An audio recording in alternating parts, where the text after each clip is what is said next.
Hello, everyone, and thank you so much for joining me today. My name is Mademoiselle Lina, and you can find me online at www.conjureknits.com.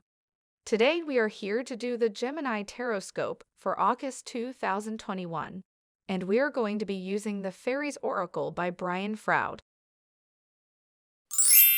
Before we get started, I would like to say thank you for viewing my video, and if you haven't already done so, please consider subscribing to my channel.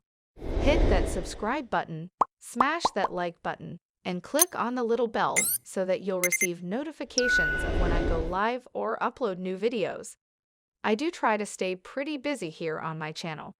I do all 12 zodiac signs for the monthly tarot scopes. On Sundays, we have Conjure Crew with myself, Mambo Tanya, and the Black Bonnet Witch. On Mondays, I upload the weekly forecast. Every day, I do a card of the day reveal. On Wednesdays, we have the virtual book club. We are currently reading the Sword of Truth series by Terry Goodkind. It has been so much fun following Richard and Kaylin on their adventures, so you are definitely going to want to join us for that. I also pop on from time to time and do free readings, so make sure you get my notifications by clicking that little bell. Alright, I feel that I have rambled on long enough. So, without any further ado, let's go ahead and get started. Card number 1. What is the challenge for this month? And we have the fairy who was kissed by the pixies. Pixie kisses are not chocolate like the well-known Hershey's kisses, but the pixies claim that they are a whole lot sweeter and don't do anything dreadful to your teeth. However, if the pixies have been munching fairy chocolate, some pixie kisses give people freckles.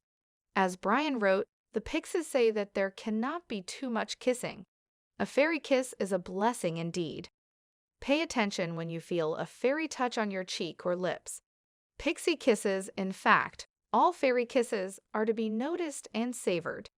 If you do notice, you will find yourself smiling without meaning to, and feel a surge of warmth swell in your heart. This fairy, Morna, is the queen of love, all kinds of love: brotherly, sisterly, parental, friendly, unconditional, or conditional, either or both. She tells us, it takes perfect people to have a perfect love. But we, imperfect as we all are, may have many loves, each one perfect for who we are and for what we need now. These loves may not feel perfect, they may not look perfect from the outside, but they fit us now. If we don't like them, she shrugs, then we need to change ourselves so that a different kind of perfection fits us. Here we see Morna in her role as heart surgeon, using the power of love to help us open our hearts when we have closed them out of fear, helping us to expand and become more of what we have the potential to be. Yes, it is true, having an open heart, being willing to love and be loved, makes us vulnerable to loss and grief. But Morna assures me, and I believe her, that once a heart is truly and fully open, even the deepest grief becomes bittersweet like dark chocolate, and there is no pain that is not balanced by the greater joy of love. The feeling of giving love is what makes us feel good. What keeps us from enjoying it fully is our desires to own others and to have them constantly prove our importance to them. Such proof is impossible. However, this kind of conditional and self-limited love is part of how we learn about real love. If you ever hear yourself asking, "Do you really love me?" or saying, "I don't think you really love me," then you know that the love you are giving to the other is conditional and limited. Morna would like to help us learn to love others without conditions, and she also would like us to learn to love while still staying properly centered within ourselves. It is important for us not to lose ourselves in others and let their desires become ours while losing sight of what we need for fulfillment in our own lives. In the long run, or even in the not so very long run, that never works out. We only think we know what others want and need, and sooner or later we get it disastrously wrong, usually by thinking we know what they ought to need. We are all learning about love, and in the process of learning, we all act as teachers for each other. Ram Dass said, The karma of relationships is the hardest karma there is. Believe it, Morna advises. And this is true, no matter what the relationship is. But for all that, love in its purest sense is the fast track to self-realization and enlightenment. The wild thing at the top of the picture is filled with bliss and is longing to cuddle its way to enlightenment. Remember, everything and everyone in fairy glows with its own light. So do we. Much of that light is the glow of love. Remembering that is so important. Opening our hearts more widely to the giving and receiving of love evokes the well-kissed fairy within. Oh wow, what can I say here? Love, sweet love. Accept it, burnish it up, add to it, and pass it on. The presence of the fairy who was kissed by the pixies suggests giving and receiving love and intimacy in any of a wide variety of relationships. She gives notice that this is a time to open and heal our hearts. Different aspects of life may well be flowing happily together, healing separations and hurts from the past. Bonding may take place and deep feelings emerge. Changes for the better may occur in all aspects of life, but especially in relationships, which may be deepening and becoming richer. You may be experiencing love therapy for opening the heart as new relationships begin and old ones develop. Enjoy. Card number 2. What positive energies can I embrace this month? And we have He of the Fiery Sword. When the song comes into any of the manifest worlds, this world or fairy or another, it first encounters two principles, sometimes called yin and yang, or masculine and feminine, or great god and great goddess. He of the Fiery Sword is the primary manifestation of the yang principle: action, will, movement, force, fire. We see him in many ways, each one an aspect of his total being. All of the great gods and protectors are aspects of this power. The fiery sword is the archetype of all magical and mundane swords, and written upon the blade are the words, "Draw me not without cause, nor return me without honor." His fiery sword illuminates truth and dispels not truth. We can call upon the master of the fiery sword when we have difficult things to do, when we need to take action that is going to require much of us, both in will and in compassion. He will do what needs to be done with love. When looking at this card, my neighbor saw it not as a sword, but as a feather of light. He saw it as a symbol of the ability to fly, to rise above things. Someone else saw it as someone reaching up, ascending, surrounded by multiple reflections, and filled with light and power. The presence of the fiery sword's master in a reading can indicate that there is a need for, clear and focused will and a determination to carry through on decisions, even if much effort is required. Or he can tell us that such will and strength is present in regard to the issues under consideration. We need to consider how he is expressing his will and strength, and how that expression may be enhanced or improved.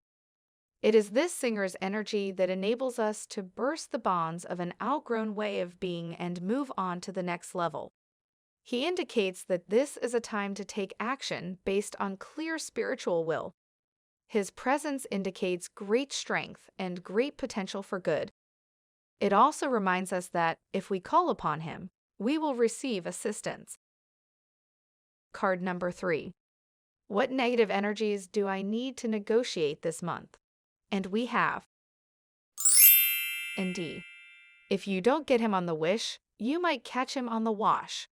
But probably not, because by the time you think you've got a commitment from him, he's swung the other way again. Poor D, he can't decide between this and that, or is it that and this.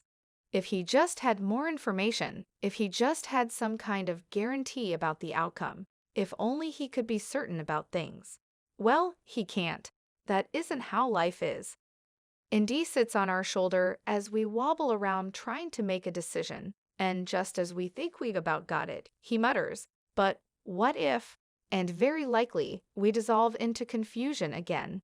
Decisions make him nervous because they involve commitment, and D seems to be frightened of that. What if he makes the wrong decision and it ruins his or someone else's life? What if he makes no decision, dithering forever, and that causes ruin? I feel for Indy, for he is the only one of the fairy challengers who doesn't know what we should be doing. That is, he knows we should be making our decisions clearly and cleanly at the appropriate time, and he has some ideas about how we might more easily go about that, but he is not himself a good decision maker. Sometimes he whispers almost tearfully in my ear, "You're going to drive me mad, if you don't just make up your mind." There are many reasons why we hesitate when decision and action are appropriate. However, most of them boil down to fear. Fear of making a mistake, fear of harming others, fear of losing something of value to us, fear of harming ourselves, fear of responsibility, fear that we are simply not able to make a proper decision. We need to look honestly at our insecurities, recognizing them for what they are, our insecurities, not reality. Then we need to resolve what we can and set the rest in the balance against what will surely happen if we continue to hesitate.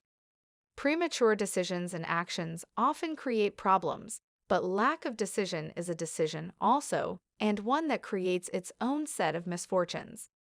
Indy is also known as the Libra's bane, but an indecisive Libra truly is Indy's bane. He would be so relieved if we would just make our decisions and our commitments and stick to them. Then he might learn to do this for himself and be in a better position to help others. Air.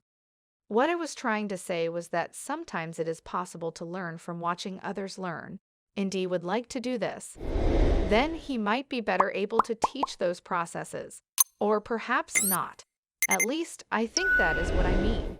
The Unity knows there are plenty of beings who need help with this. It's decision time. Time to make up your mind, make a decision, then stick to your commitments. Set yourself a definite time period to complete your decision, right down to the day and hour. Give yourself time to put the decision into practice before it is too late. Once that arbitrary but carefully judged decision time is set, ask for guidance for your highest good. Then weigh, consider, ponder, and gather information. If we do this, and if we have asked for aid, the answer seems somehow to fall magically into place at the appointed time. Then it is just a matter of trusting that answer and carrying it through. We can ask for help with that as well, if we wish. It is willingly given. Card number 4. What do I need to make time for this month? And we have the Dark Lady. The Dark Lady is the high priestess of the mysteries. She understands how to surrender to divine power, to unity. She has the profound, intuitive knowledge that is only to be found by looking deeply into our own beings and natures. We find her through meditation, in sleep, and within inner peace, ecstasy, and total despair. She is the guardian of beings unborn, of unconscious ideas, and of seeds sprouting in the dark, cold earth, tender and fragile, and as yet unready to face the bright sun and the winds of spring. She holds the embryonic hopes we have not yet realized we have. The Dark Lady is the mistress of spiritual ritual. The purpose of a ritual is not the power it allegedly has over gods or spirits or fairies, but the very real power it may have over us, putting us into a state of consciousness where we may better connect to our own magic and to otherworld beings. The Dark Lady understands that ritual is something we surrender to and we allow to enfold us, rather than something we do or control. When we have been through a living cycle, birth and growth with the maiden, nurturing and fulfillment with the bright mother, releasing and letting go with the Lady of the Harvest, it is the Dark Lady who passes with us through the night of endings and death, whether of the body or of the soul, or simply of something passing through our lives. It is she who holds and guides us as we reconceive ourselves and prepare to be born anew. In as simple an act as breathing, we see all 4 of them, inhaling with the maiden, the moment of fullness with the bright mother, exhaling with the Lady of the Harvest, and the moment of empty, waiting stillness with the Dark Lady. She is there in our very last moments of deepest grief, helping us to move forward to the stillness and peace of the place beyond grief. Our sorrows are transformed within her. She teaches us surrender, walking with us through the valley of the darkest shadow. She is there as we experience the ecstasy of release. Then she guides us back to this reality, renewed and illuminated. From her come those spiritual awakenings that seem to blossom within us out of nowhere. When we travel through the darkness, inner and outer, we learn the strengths of the Dark Lady. We may reach the realm of the Dark Lady through grief, through deep surrender, through ecstasy, or through profound ritual. This card in a reading suggests that it is time to withdraw from the ordinary world, to revitalize ourselves through retreat and surrender to the source, unity, and the song of ecstasis. This is a time of preparation for rebirth, of restoration and regeneration. What is hidden is getting ready to be revealed. Celebrate this passage through the unknown, rich, fertile, hidden realms of the Dark Lady. This is the time in the natural cycle of life when we open ourselves to and receive the inflowing energies of Himself, when we become powerful, overflowing with the life force. It may also be a time of prophecy, magic, and foretelling of the potentials of the future, a time of self-awareness, self-knowledge, and encounters with the hidden worlds. Meditate, retreat, seek serenity and inner peace. Card number 5. What opportunity should I seize this month? And we have the Singer of Intuition. The song of the Singer of Intuition carries all of the information there is. Some people believe that this information, often called the Akashic Records, is like a great filing cabinet or library in the sky that we have to go to in order to get information intuitively or psychically. We needn't go anywhere. The song is sung within our blood and flesh and bones just as it is within the rest of the universe. If at humanity's present stage of evolution, we consciously heard the song in all its fullness, we would be overwhelmed, our minds burned out by that energy.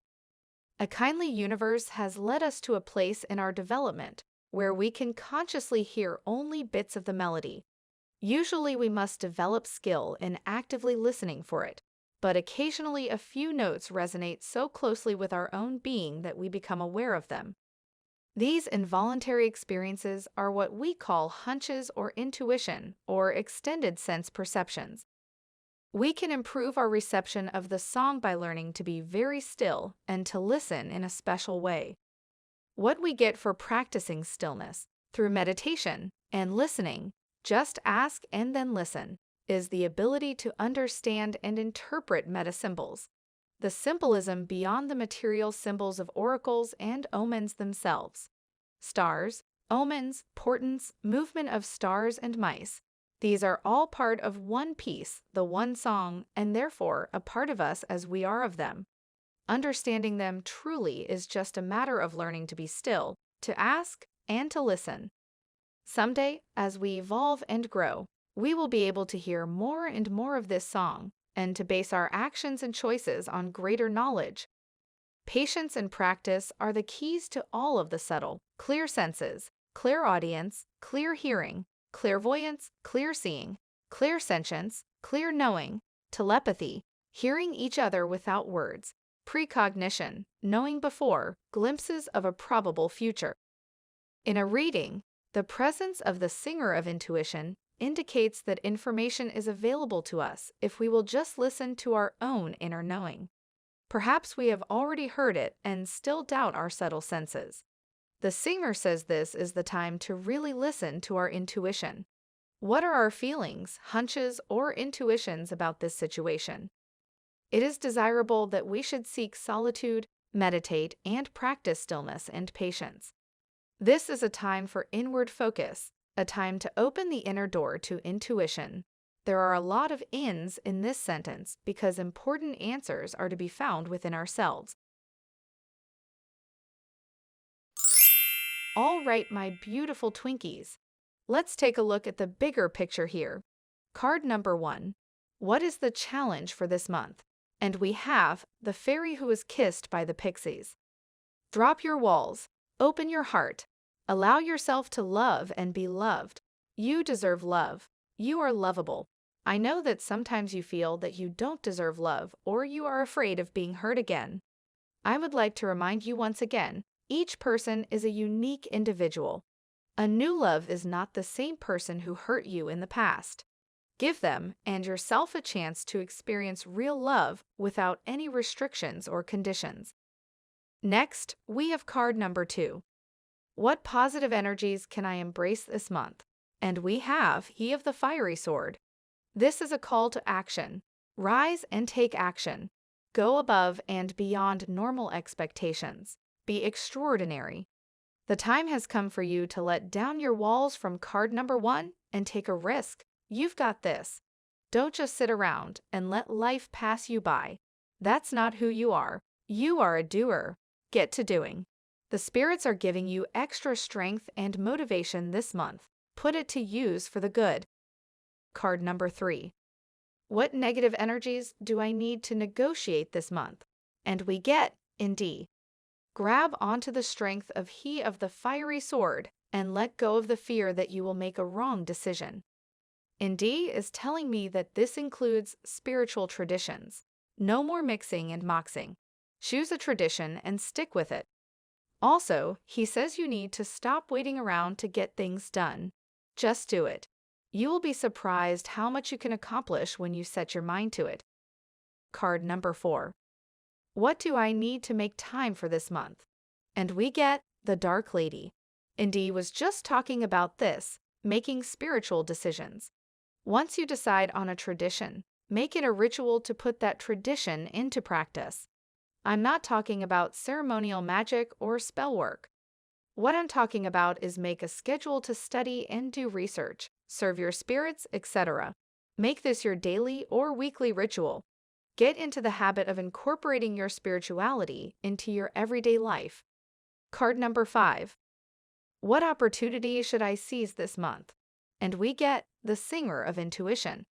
If you are researching online, you may get a lot of different opinions on how things are to be done in your chosen tradition. This is where your intuition comes into play. Listen, not everyone can be right, but no one is wrong. You have to do what feels best for you. Your spirituality is a personal thing. It has to work for you. I will say, if it doesn't bring you joy, then it's more than likely not for you. I understand that your joy may be different from my joy, but just saying. I don't particularly like frying ants with a magnifying glass. But hey, if that is what brings you joy, more power to you.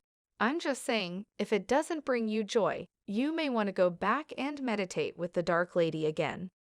Another thing that I am noticing is, look at all of the purple in this spread.